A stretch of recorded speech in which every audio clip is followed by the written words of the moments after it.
Hello and welcome to the Not a Guru podcast. I'm one of your podcast hosts, Tyler Smith, certified athletic trainer, certified strength and conditioning specialist. I'm also here alongside the prestigious Dr. Heidi Cook. We are here to help you with personal development, personal growth, and really building a foundation that lasts you your whole life. We're so excited you're here today, and let's jump in. Hello, everyone. Welcome to 2025. Just like all of you, myself and Heidi are busy with all the holiday stuff, all the stuff that the new year brings. And so unfortunately, we were not able to record a live episode this week. But what we wanted to do, and what I did, is I reached back through some of our old podcasts and really thought about, like, with the new year coming, what would be a great reminder, a great episode to replay or to post for you guys. So as we move into this one, you can stay consistent, but by listening to the podcast, you get a little bit of us in your ear, just like you're used to having. But more importantly, like, what would really hit home. And so this week's episode is going to be a replay with one of our coworkers, Kaylee. And it covers everything mental health. And the reason I thought that would be so important is because, as we go into the new year, there's a lot of expectations. There's a lot of things we want to accomplish. And I really boiled it down to myself and thought, like, what does that start with? And it starts with ourselves, our mental health, and just checking in, being able to identify those things that maybe have been holding us back, those things that are not allowing us to grow like we want. But more than anything, like, allow us to get to know ourselves a little bit better. I feel like that's one of the most important aspects of being able to take a step forward, is knowing yourself. You know what I mean? The beautiful parts and maybe the not so beautiful parts, but just being able to kind of listen to a good episode, understanding, some concepts that you can kind of take from day one, week one in the new year and apply to yourself as we get going. So we talk about anxiety, common things in mental health, big T, little T. You'll really like that as we go through stuff. And it just really hit home. I listened to it the other day just because I was trying to think of a great way to help us get going on the Not a Guru podcast. And I just felt like this really hit home for me. I hope it does for you. We're really excited about this new year, to keep growing with you guys. And we will see you all next week. Take care. I hope you had, on behalf of all of us here, had a wonderful holiday season, a great new year, and you're just excited to keep on this journey with us. So listen to three of us talk, kind of go through some mental health stuff, find a new connection with yourself, and we will see you next week. Howdy. How are we doing? Good. How's everyone else doing? It's interview day, so it gets like that little weird, like, who talks next, who goes whatever, and then it's either awkward silence or you miss somebody because two people are talking at once. Yes, I'm very excited because today we have Kaylee, who we have brought into the Doc Hyde Cook team. And she is a wonderful coach within the Mind and Body Academy. And we brought her onto the pod today to talk all things mental health. So we're really excited to have her.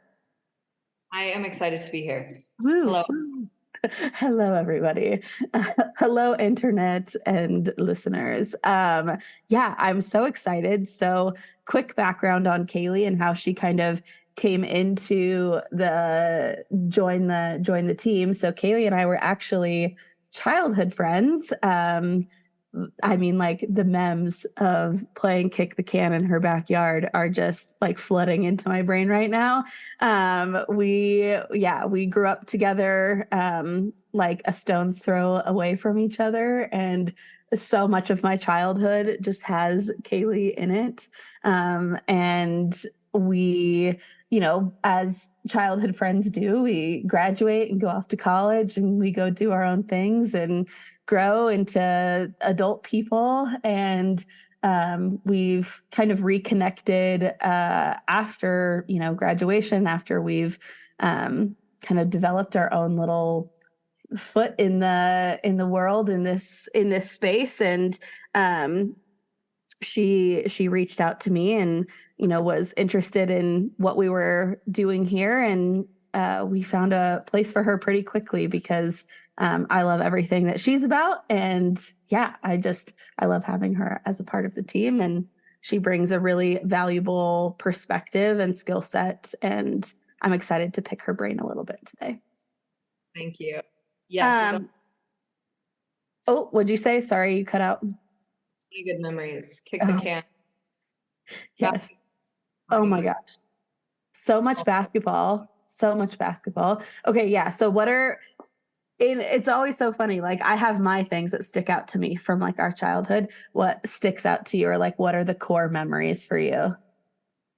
Your birthday party that was themed, where your sister gave us foot massages and pedicures. Yes. It was Shout out her. How did I don't know how my mom convinced that to happen, but she did, and that was incredible. And basketball in high school, where we were by far the worst team, and we just did not care. We did not care. We were there for a good time, not for a long time, and that is just facts.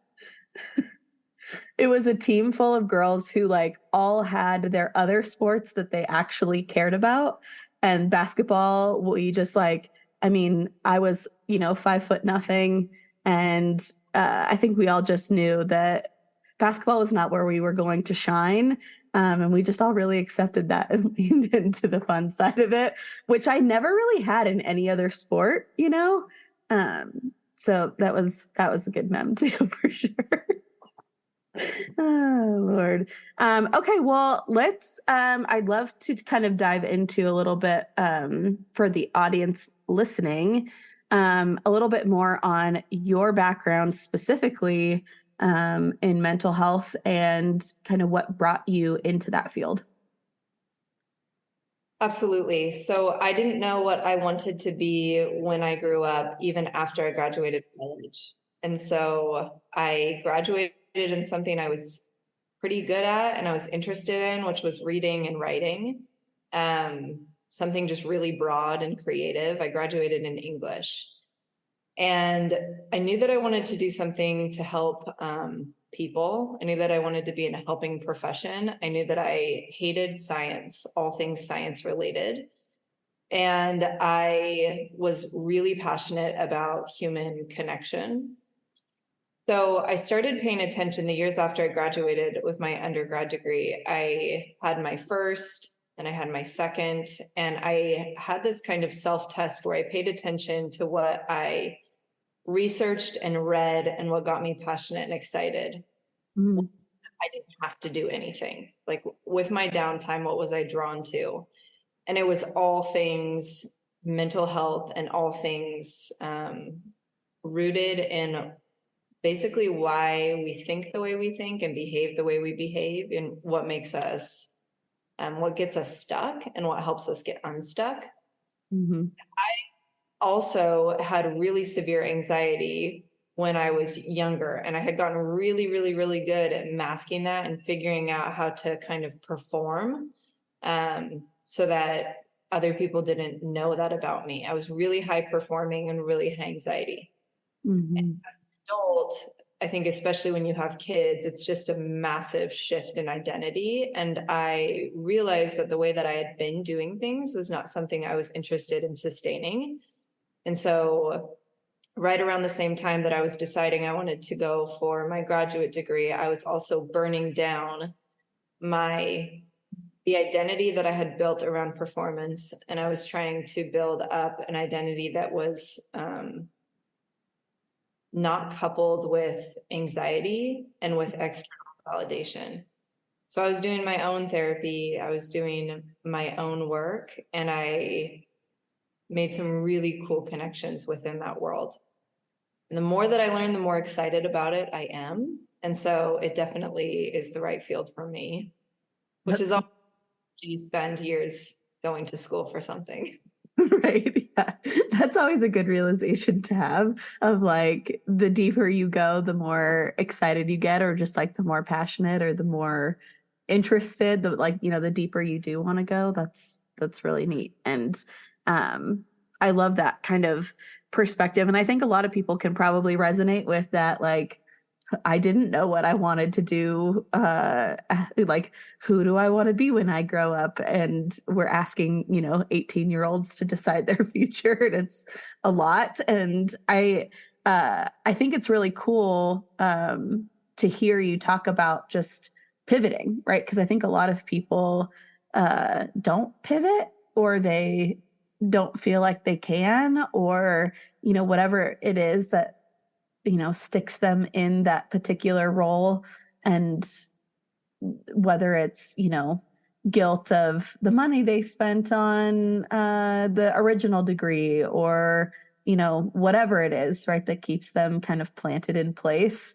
And I think it's really cool that you continued to stay. We always talk about within our coaching sessions about like staying curious. And I think that was on display for you there, which is really neat. Thank you. One question I had as you went through this, and sorry, like I get kind of excited. I want to ask questions because it's a lot of like what I deal with. You know what I mean? Like in a daily basis. You talked about like you had a lot of anxiety, which I think, I mean, it's kind of true across the board, whether like, especially I think people today have a lot more anxiety than we ever have for a number of reasons, and even children, people coming up. But you were also able to juggle it with like this high performance and kind of like put it on in the back of your mind. Like, how were you able to do that? What kind of mechanisms did you tell yourself, or like internal dialogue, or what were the things you kind of did to like ultimately mask those two things? Mm-hmm. Are you asking this like pre getting help? Like the type of things that I would do when I wasn't necessarily actually dealing with the anxiety? I think both would be great. You don't have to go into depth, but like I think it's a good contrast for people to understand as they're going through stuff, because they might identify with one side or the other, where like, oh, she talked about doing this and I find myself doing that. And then afterward, this is kind of the transition that she went through. And this is kind of giving that dichotomy or that picture of both sides. Mm-hmm. So I think before, when I was in high school, what it looked like was like essentially how I coped was I pretended it wasn't there. I had a couple of really healthy outlets, which I think helped me be able to function well enough. And so those for me were running, which I think I could just run as hard as I could and burn a lot of the anxiety. I think another outlet for me was piano performance. It was creative, and I didn't do it because of what other people thought. It was somewhere where I felt really aligned. And then I did a lot of writing. And so those were the type of things that I did at that time that I think were really healthy outlets for me. I think I didn't have the language to even understand that it was anxiety. All that I knew is that I felt on edge. I would have panic attacks, but I didn't even know that they were panic attacks. I just knew that I would get really overwhelmed and breathe really hard and cry a lot. But I didn't feel like there was even a space for me to talk about that. And so what I knew to do at that time was essentially shut it down and go out and achieve. Because I think that the achievement then gave me enough validation to feel like I was doing something right, which became this type of fuel for me. So I got a 4.0 in undergrad, in high school and in undergrad and in graduate school. And I would run the fastest mile and try to make it to all the big meets. And I lived, I think, for that. And that was my, I think, primary way of masking, was if I can get enough people to think I'm doing a good job, then maybe I don't have to deal with how I actually feel. And from what I see, that's really actually pretty common. I think that it changes when we're adults and the performance looks different than in high school. I think where things shifted for me is that I failed really, really big at something. And I had to figure out what's my identity like inside rejection. How do I learn to self-validate and to create a sense of my self-worth and regulation of actually coping with the problem that's not rooted in how other people are perceiving I'm doing. Mm-hmm. It was all very gradual also. This wasn't like a conscious thought. I think in retrospect, I can see how it played out more so. What's funny is what you're describing is like, I know some of my athletes listen to this and I have them in my head, like, because this is like a very, especially in collegiate runners, and I don't know what it is. Like, you were telling me a story that I've heard 100 times, like this whole identity and this whole like connection with running to like kind of, hide things, mask things, or be an avenue with which they feel like a release, which is great, funny to me because I don't like running at all. I can't see that connection, but it's really interesting because like it's something that I think we all find our quote unquote running to like sometimes hide behind other things. I think for a lot of people, it's being busy, active, making a certain amount of money. I think there are all sorts of things that as adults, maybe that shifts to where we can kind of offload maybe some of our anxiety or underfunctioning or overfunctioning onto something that's external and measurable. And it feels good short term, but then it also feels like there's always something behind you. Like there's always something that you're running from or hiding from. And inevitably it catches up to you in moments at least. And so I think with having like pulling what's behind you and bringing it out front, it's scary. I think it's a lot scarier than continuing the masking, but I also think it's not nearly as bad as feeling like there's a monster chasing you all the time. Mm-hmm. Interesting to me. And I would just wonder your question. Sorry, I'm just all over the board here, but I love this discussion. I recently read through or listened to a book, and I would love your opinion, that talked a lot about anxiety, but like anxiety not being the problem, just the alarm system, and there are deeper things underneath. And like this idea that anxiety is like just your body signaling you that there's something going on that you need to deal with. Yeah. Yeah, people always come to therapy and say, how do I get rid of my anxiety? And if you're rid of anxiety, it will always get bigger. It will always get bigger because the anxiety is there to tell you, it's trying to warn you something bad is going to happen. And that can be because of all sorts of things. But the more that you can make friends with your anxiety and understand that it's trying to protect you and then redirect it, it loses a lot of power. Anxiety gets bigger when you're afraid of the anxiety or you're fighting against the anxiety. That's where it grows. If you befriend it, get to know it, what it's trying to do for you, it just isn't as much of a big deal. It can kind of be background noise. Mm-hmm.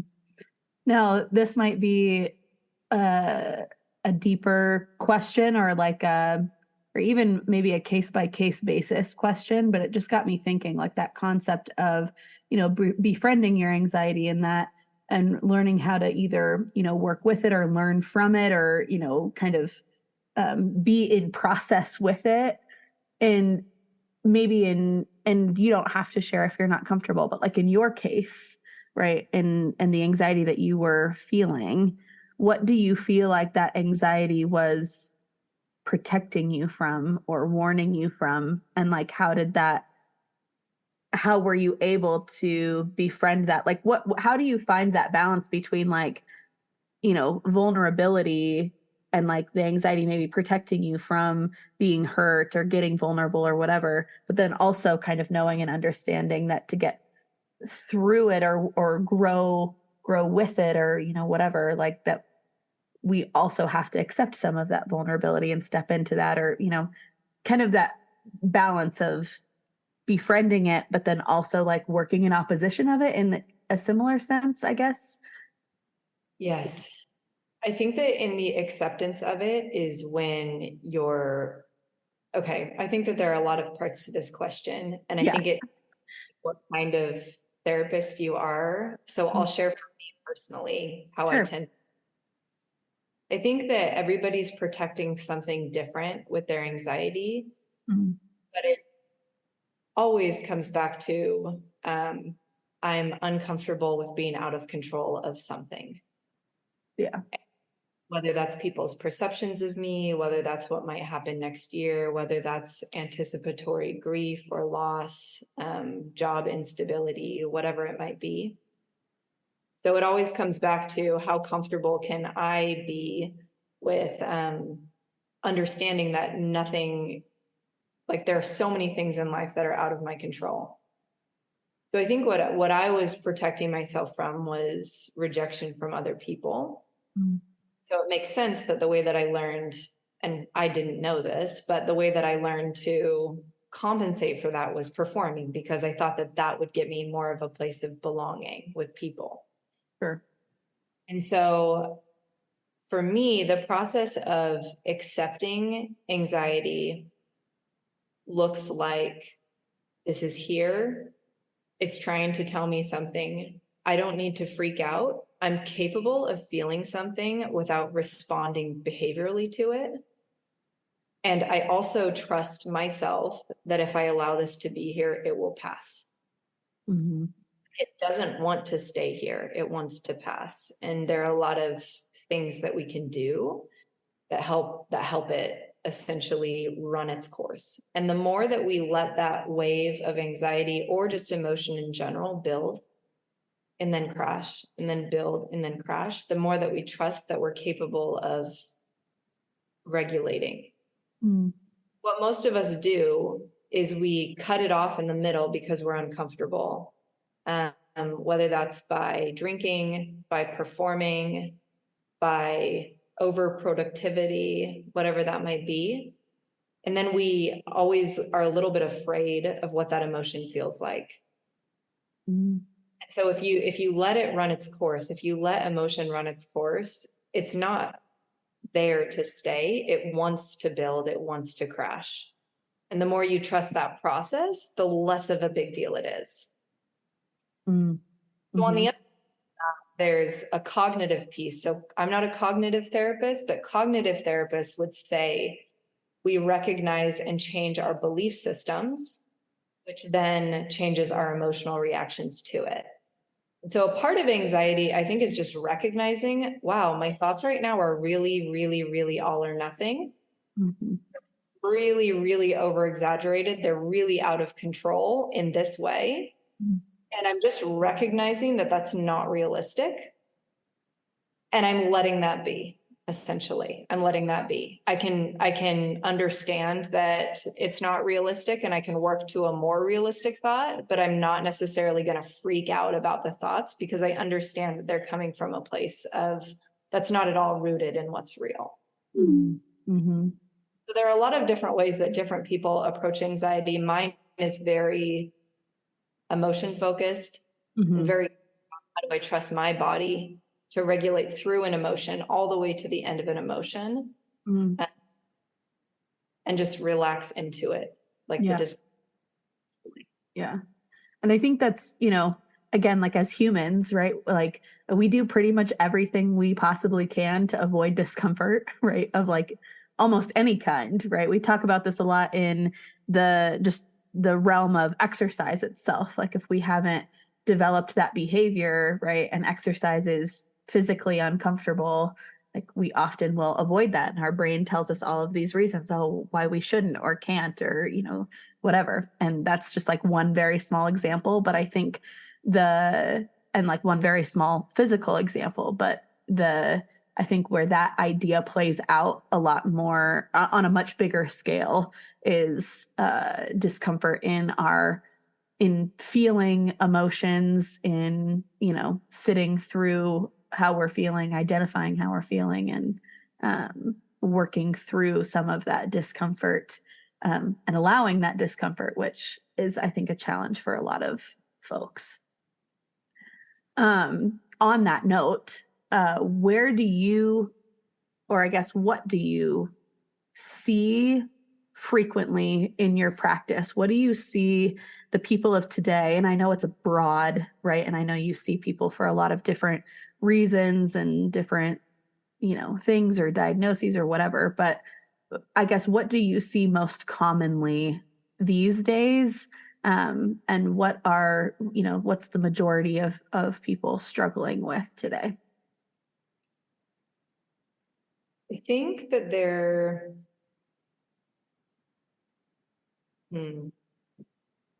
I think that there are two main things that I see. I think that the first one would be self-rejection.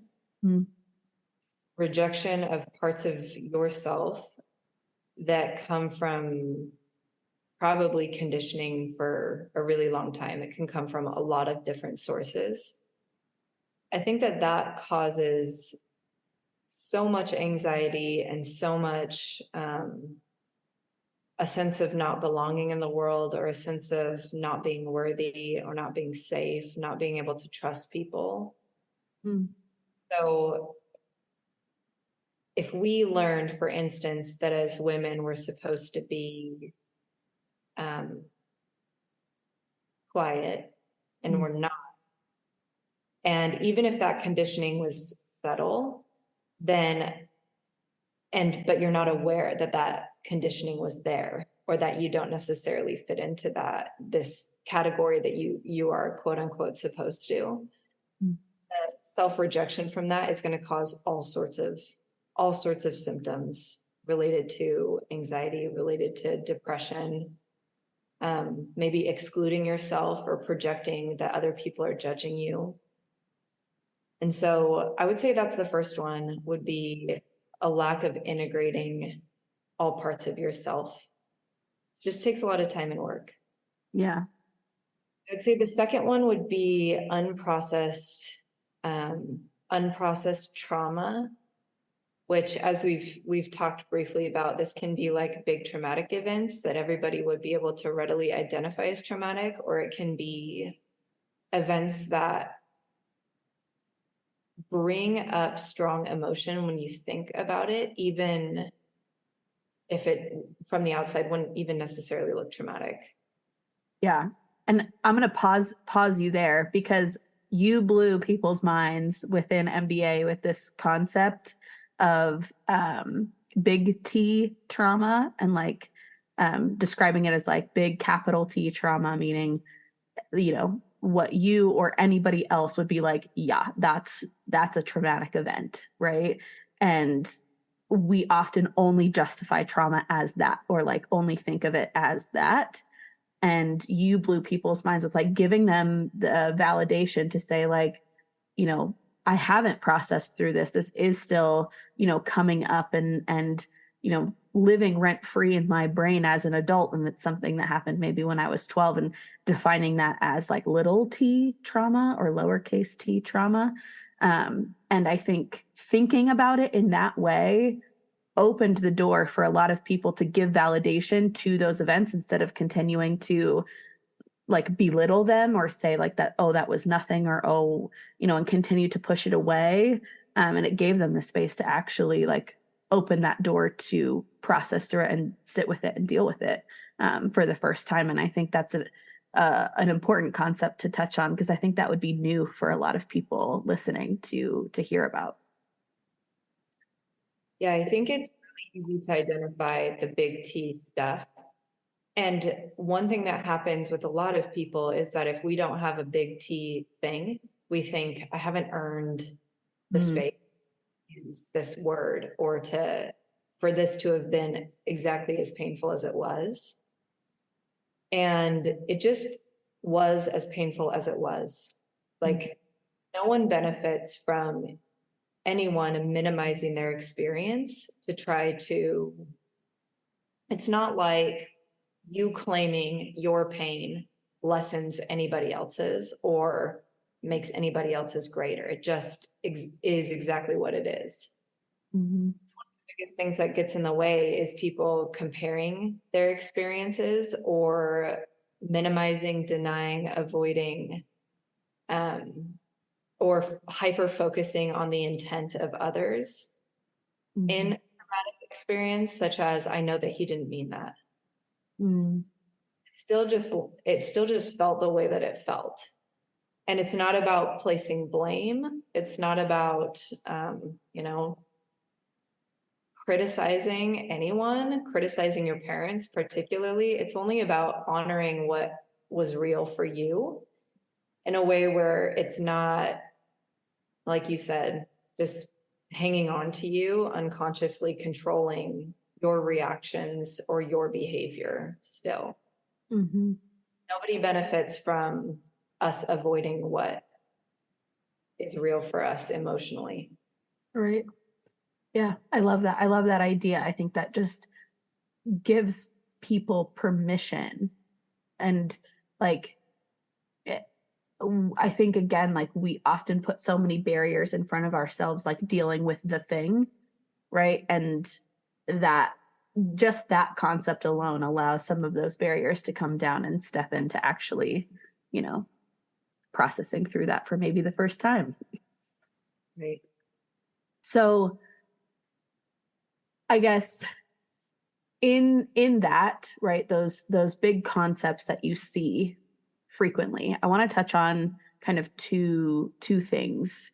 One being how therapy itself can help individuals work through whatever it is that they're feeling currently or struggling with. But then two, I'd like to transition it into, a bit more of a preventative type discussion, so that those listening, maybe they have gone to therapy before, or maybe they have never been to therapy before, but bringing awareness to some of the things that we can be cognizant of in order to think about our mental health in a preventative way instead of a reactive way. But first, let's dive into how therapy can be helpful. I guess, like, what's your sales pitch for therapy for maybe somebody who's listening, who's like resonating with a lot of the things we're talking about, but hasn't allowed themselves to step into that because it's unknown, or they just don't know if it would be helpful for them? I am not a very good salesperson.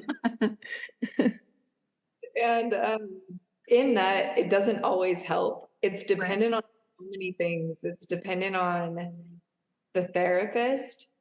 So many people come to me with really traumatic experiences from past attempts at getting help.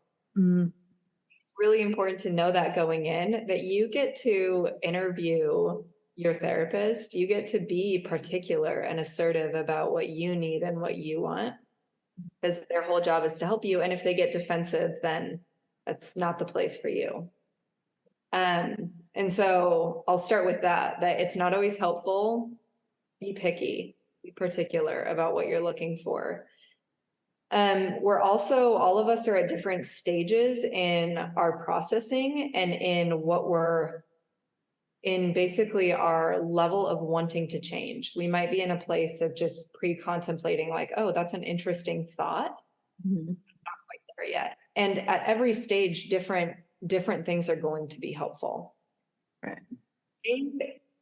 Therapy is essentially a place to externalize what's internal and to make it, there's a picture of this that maybe we can like attach or pull up or something, where it's coming out of your brain and it's all jumbled. And you and the therapist together are making it make sense. Something that's so necessary about doing that in relationship, because we're wounded in relationship and we need relationship to heal. Most people on earth are not trained to like hold significant space for the things that are painful in a way where there's no deflection or defense.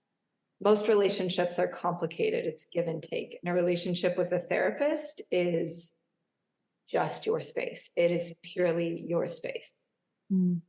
So you're not holding space for how they might be thinking or feeling. That's unique. That's unique.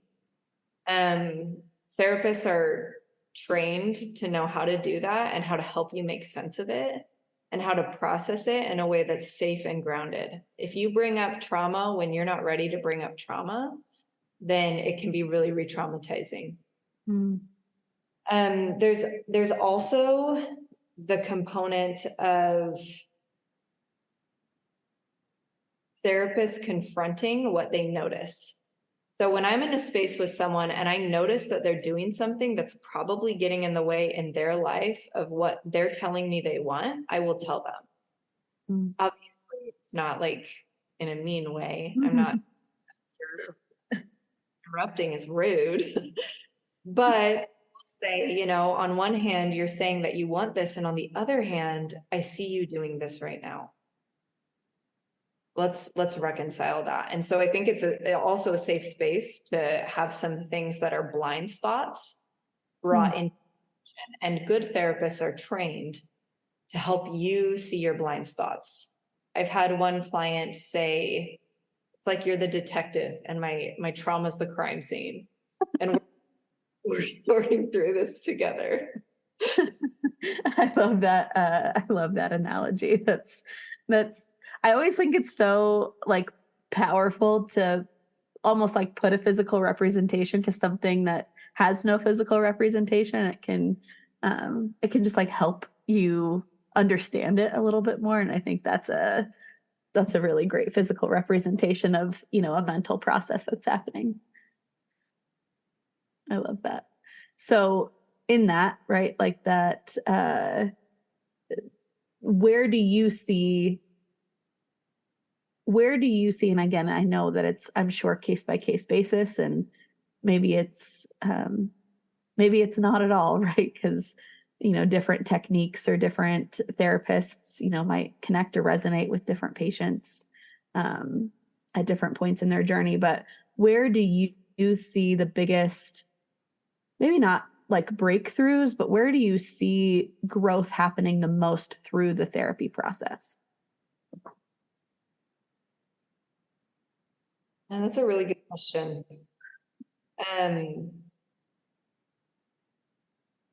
I think that growth comes when people are willing to be honest with themselves and face anything that they've been avoiding on any level. Mm-hmm. I think that one of my goals as a therapist is it's not about what I might think or how I might feel. It's about helping you be as honest with yourself about what's real for you as possible. Whether that's acknowledging how something landed or how something felt, whether that's seeing what you're doing that's destructive to yourself or other people. And it's really brave to do that because we have all sorts of ways that our brains have figured out to self-protect in ways that maybe keep us from being honest. Mm-hmm. I think the process of really deep and profound honesty with self. Yeah. I think that's huge, right? And I think where we often see within our world, where we find clients struggling is in that like self relationship often is, having and developing that honesty and that honest relationship with yourself, just as you would develop an honest, vulnerable, relationship with anybody else, because of those kind of self-protective mechanisms that may or may not be fully honest. It's really hard. And I think one thing I'd want to make sure to say is it's not like it like happens and then it's done. Yeah. I think that especially when people people come to me and there's a power differential, right? Like I'm in a position of more authority in the relationship. And so something I like to do to try to even the field is that there's not like an arrival point where suddenly receiving feedback from your spouse is just like, oh, I love this for me. it's just a practice. Like it's a practice of grounding in yourself and of practicing kindness with yourself and of being willing to question yourself. It's not in by any means any type of destination. Yeah. Yeah. That like self-growth process, self-discovery, health overall, like I often refer to it as like there is no finish line, right? At least not one, especially in the realm of health, that like I don't want to sprint to the finish line of my health. I don't think that sounds very good, right? And so really thinking about it and like accepting that it is an ongoing process. There's never a day where you're just going to wake up and feel like it's done. We've done it. Like, where is my gold medal, right? Going back to that like almost achievement mentality as well of, you know, we want there to be a grade, a gold medal, a gold star, something at the end of it, and really accepting the process that it is can be a challenge too. So I think we can both like resonate with each other in this idea of like struggling with the reactivity of the health space overall. I mean, that's a big reason of why I pivoted into what I do today, was, you know, because I was tired of watching individuals not receive the guidance or education or support that could have prevented them from landing in front of me, right? And while we need those people, right, to be able to sit in that chair and see those people who do land in front of them, I think we are both similarly passionate about the preventative side of health as well. And I think in the grand scheme, that preventative health often, we often focus on the physical, right? But I think there can be room and, you know, dialogue around the preventative side of mental health.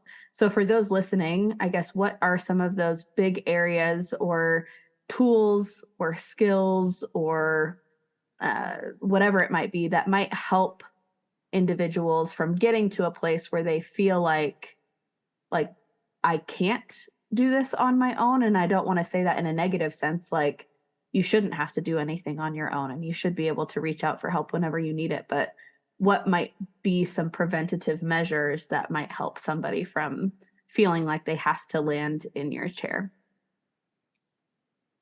I think that I know that is a little bit counter to what you just asked, and I will give some concrete things. I do think that therapy is preventative if you go before you're in crisis. Yeah, I think that's huge. Of like how to know if it's time to go to therapy. Like you're noticing relational patterns, especially maybe in an intimate partnership. Your reactions seem out of proportion to the event. You have physical symptoms that don't add up, et cetera, et cetera, et cetera. And I think just going before things are is one way to get on top of things generally, because it's a lot harder when you're really dysregulated to also learn a whole heap of new skills. Right. I think that there are a few things here. One of them would be emotional identification, validation, and regulation. Yeah. That just means like, how do I feel? Most adults know I feel mad, glad, and sad. We've got 3 that we are comfortable with and are only allowed 2 of those. They're not allowed sad. They're only allowed mad and glad, usually. And so that's a really, really narrow set of emotions to kind of encapsulate our entire human existence. And so getting really familiar with what different things feel like for you, and just being able to say, I feel frustrated, I feel disappointed. The next thing would just be saying, that makes sense. Like, it's okay that I feel this way. It's okay that I feel however it is that I feel. And then the next thing would be regulating that, which means, how do I accept this and I allow the physiological sensation that emotion brings without behaviorally reacting to it? And we can do that through mindfulness, by body scanning, by grounding. Basically, everything that is mental health is also physical health. You can't separate the two, because emotion is experienced physically, like it happens inside of our bodies. Just like any other type of pain, how do I just like sit here and tend to it, acknowledge? And then when I'm more regulated, step into a place of processing what happened. I think other kind of concrete skill that I could offer would be looking at places of reactivity, looking at places when you're noticing that your reactions seem out of proportion, or there's an immediate shutdown or flooding, and just taking note. What is it about this that felt familiar? If every time somebody criticizes you, you immediately go to blinding rage or complete shutdown, that's probably indicating that that spot needs attention. Emotions point us to what areas of ourselves need attention and tending to and healing. And so trying to make connections, trying to say and trace it back to how this was familiar, what I need to acknowledge and grieve and then pivot from, can also be really powerful. Yeah. I love that. I love all of those. Where do you, or how do I ask this? How can you help somebody? Because I think for some of us, and like myself included, right?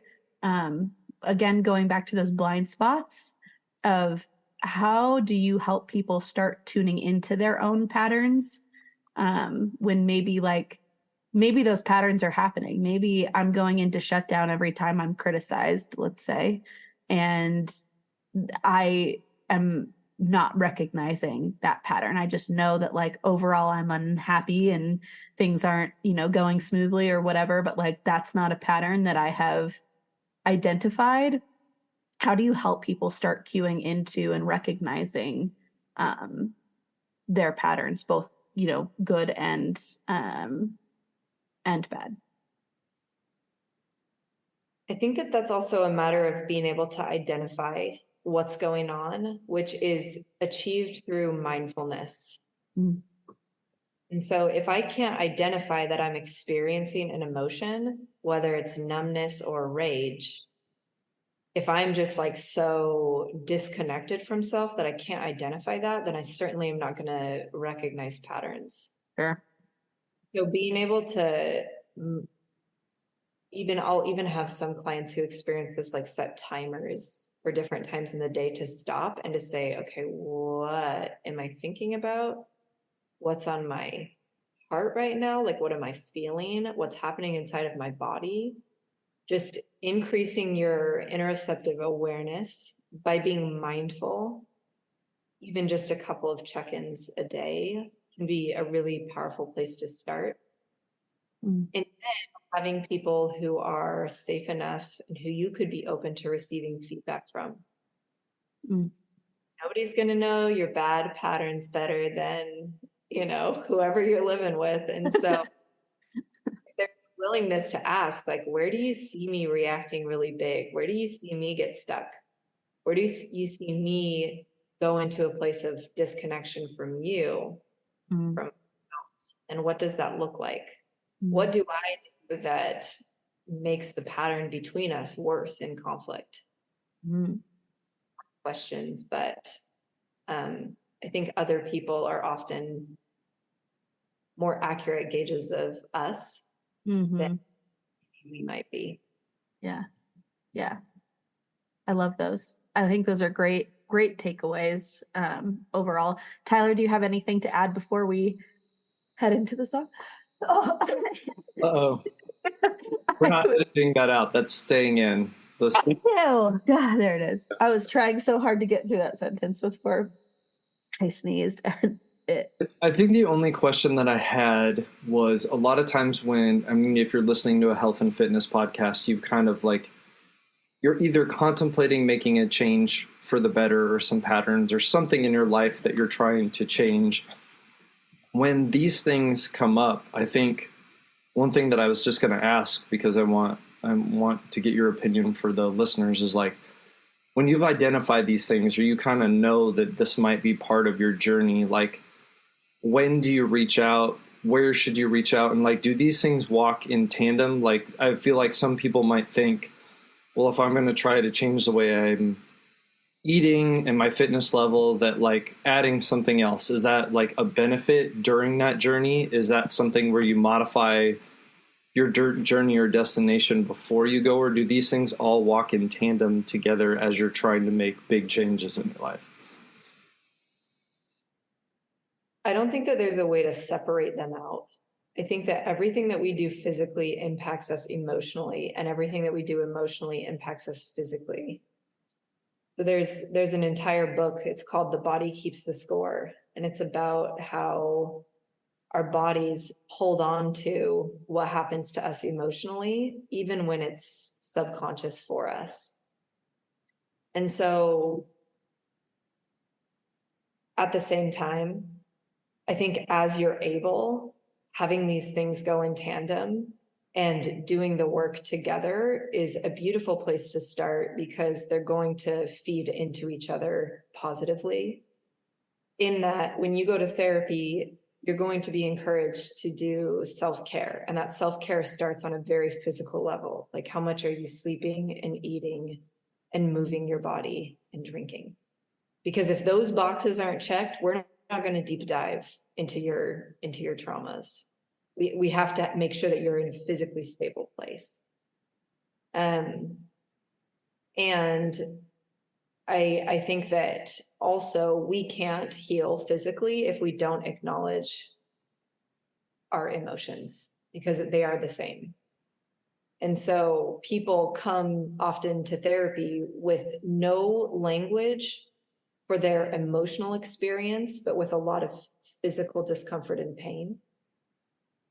It's the same so often. So often people with trauma that's unprocessed present with headaches or IBS or autoimmune, all sorts of things. And so I think that they kind of have to go in tandem, which doesn't mean it needs to be like all at the exact same moment that you're doing everything. But I think that there are ways to do them both in a way that they're not two separate things. That's awesome. Thank you. Welcome, everyone. It's time to head to sauna. Let's dive in. Let's go. Kaylee, what do you want the listeners to take away from this discussion that we had today?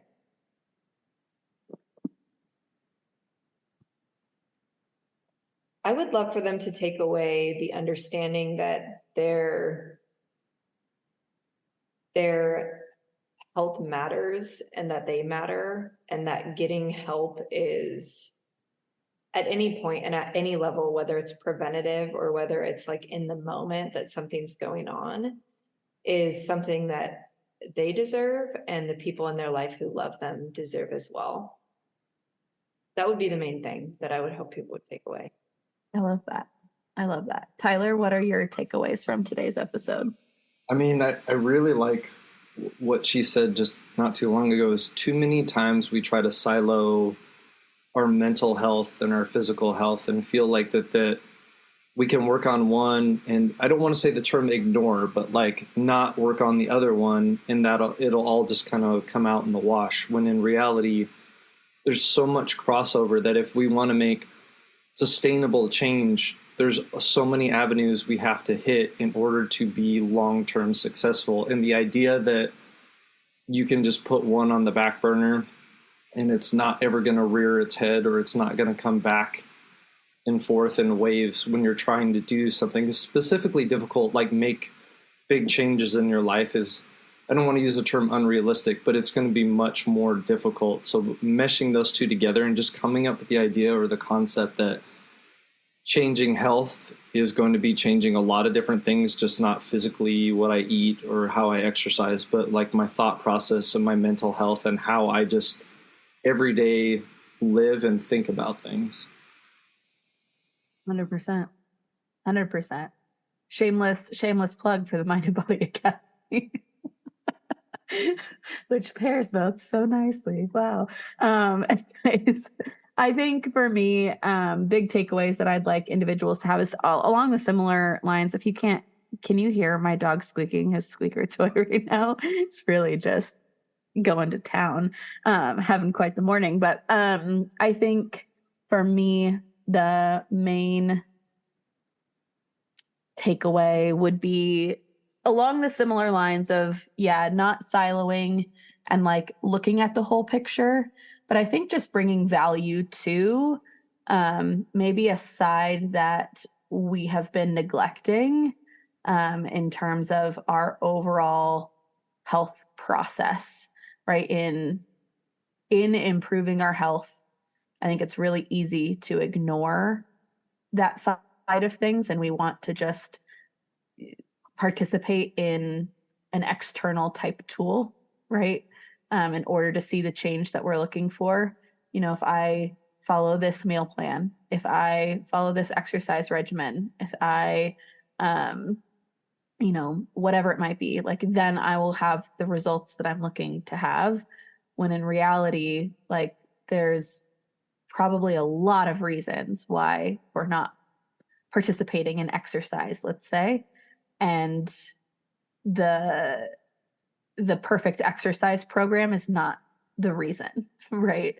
And so bringing value to the mental processing side of things, and again, just like showing how powerful that side is in terms of how we are showing up in our day-to-day and how we're allowing ourselves to show up in our day-to-day, and how we can also improve that and receive support for that as well. Awesome. Well, I loved this discussion. I loved having you, Kaylee. I'm excited to see kind of what the response is. If you guys have any particular questions for Kaylee, you can always shoot me a DM. You guys can always call in to the podcast. Tyler, do you have that number readily available? I don't. I have like half memorized. I've done it so many times, and I'm always afraid that I'm going to mess it up, so I look it up every time. Okay, I've got it.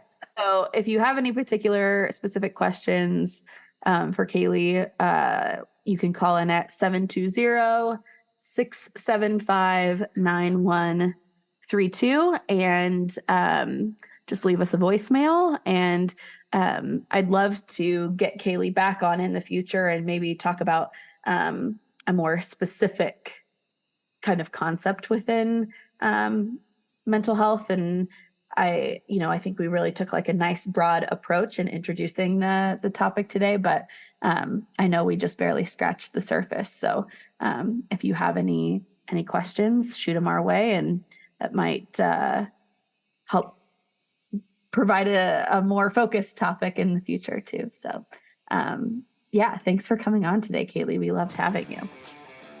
Thank you. And Tyler, it's so nice to meet you. Yeah.